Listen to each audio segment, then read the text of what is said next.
to Allah subhanahu wa ta'ala, the one who is everlasting and eternal. I be able to say no God. There is no God worthy of worship but Allah subhanahu wa ta'ala. And I will witness that Muhammad sallallahu alaihi wasallam is his prophet and messenger. Today's topic is cultural dualism, or double standards and its impact on the life of the Muslim Ummah. Fear Allah subhanahu wa ta'ala, indeed it is the soul of Islam. And be with me today, brothers, because the topic is a bit long. Dear Muslims, we live in a time where there is a multicultural and civilization clashes, and ideas that compete, and opinions that diverge, and sects that multiply.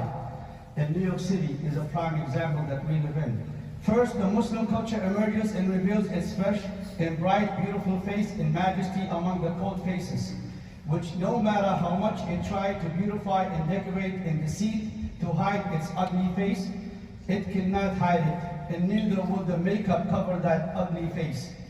But there are those who have twisted souls and evaluated nature, who are blind, and their reckless thoughts wanders, and their tastes become rotten. Then to them the ugly is beautiful, and the beautiful is ugly. In today's time, the Muslims forget their culture and neglected their interest and ignored their curriculum, which was the sun that shines all over the world, and it enlightens and illuminates the way we used to seek its warmth and benefit from it. Second, both the Quran and the Prophet ﷺ Sunnah, they are the only resources for the Muslim culture. If we want to represent the topic of culture, duality and behavior and its danger and the necessity of staying away from it, in the Quran there are many verses that warns from that, as the Shaykh recited those verses.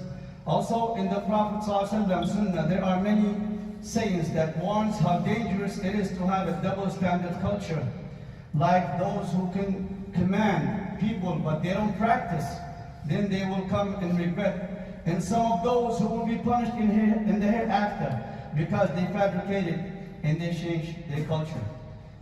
Third, features of the correct Islamic culture approach and its impact on the advancement of the Muslim nation. The more the culture of the Islamic nation is disciplined by Islam, the more it will ascend in ranks of sophistications. This was established by the companions because their culture was Islamic. And how? As follows. 1. Build a human correctly. Islam came to reconstruct the human mind and reveals to him the falsehood in the myths, then allow him to know his Lord from the signs, and then commands him to think for himself on how this universe was created.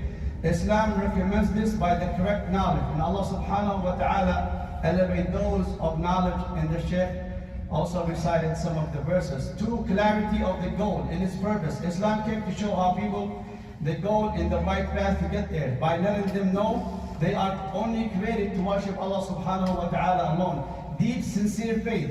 It is how you truly know Allah and depend only on Allah. Belong to the people of the idea and belief. Being a Muslim was created and possess the morals of Islam and make Islam as a way of life. And the Quran mentioned many verses how to make Islam and establish Islam in your life. Striving to build the earth in many ways, like agriculture, industrial, dig up the earth and ocean resources, and using the mind to benefit humanity. Implementing principles in the real world. Islam is the religion of the highest values, and the Islam message is for the human values, where the Muslims have achieved justice in its highest forms. A Muslim judge can indict the leader. And also in wars, Muslims only use justice even when they fight the enemy. Pure moral character. Muslims are obligated to act according to it, no matter what was the cost and how much it cost. And also, what is the cultural deviation and its bad effect on the Muslim nation? It destroys the Muslim body and make it weak and divide the Muslims, and then generations of the Muslim kids are heedless. They see Islam as an obstacle, thinking that Islam is backward, not realizing or knowing that Muslims could be the reasons. And today we see some of those Muslim kids who get their culture from a different source, and we can see. And the Prophet ﷺ warns that there will be those who will get their culture all on different cultures and mix it.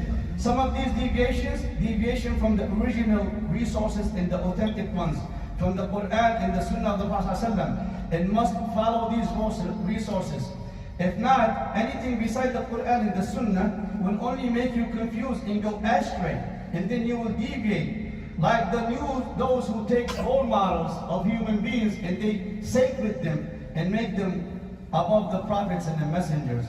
The different creed or the belief that divide the Muslims into sects by mixing philosophy and Islamic knowledge independent only on the mind and in the intellect will only separate you and deviate you and make you go heedless, and the result is animosity and hate among the Muslims over one another. And deviation in Islamic concept. By following these concepts, it leads to the deviations of the individual Muslim, then the nation of the Islam as a whole. Sectarian fanatics or fanatism and intellectual stagnation. Through the history, the Muslim Ummah is suffering from a major cultural problem by repeating these crises over and over to the point that we inherit them. Cultural differences from one generation to another. And what is the reason that we inherit these problems and give it to our new generations? Widespread ignorance and the lack of knowledge. In our time, the Muslim nation is drowning in ignorance. The Muslim world that used to overflow with scholars is now from east to west. It is hard to find a scholar. And we are not advancing or moving forward in technology like the rest of the nations.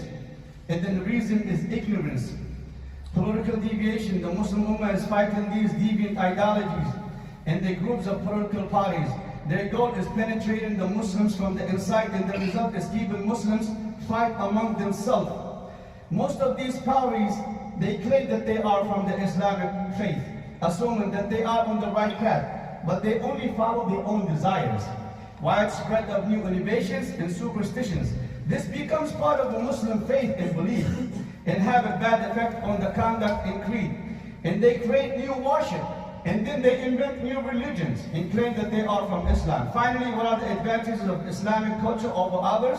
Islamic culture is the prime example of science and Islamic knowledge, which the creed and belief of monotheistic faith established on. Islamic culture aims for justice and to seek the truth and calls to brotherhood and rejects oppression, racism, and the many crimes that you see practiced on others today. Islam rejects all of that. One, the divine, a culture of divine original.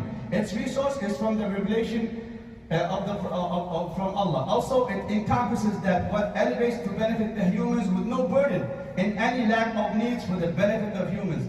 It's a balance. It commands and forbids. It rewards and punishes. It teaches the unseen in the witness. It shows the encouragements in intimidations. Number 4 is being positive, the culture that have an effect and cause to the struggle and hard work and reject relentlessness or laziness.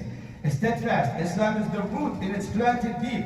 The strong faith in the preserve of the Quran. It is the Islamic culture. We must strive together and be the shield against all these disbeliefs that wants to uproot us from our origin and delete our methodology and change our culture and erase our identity.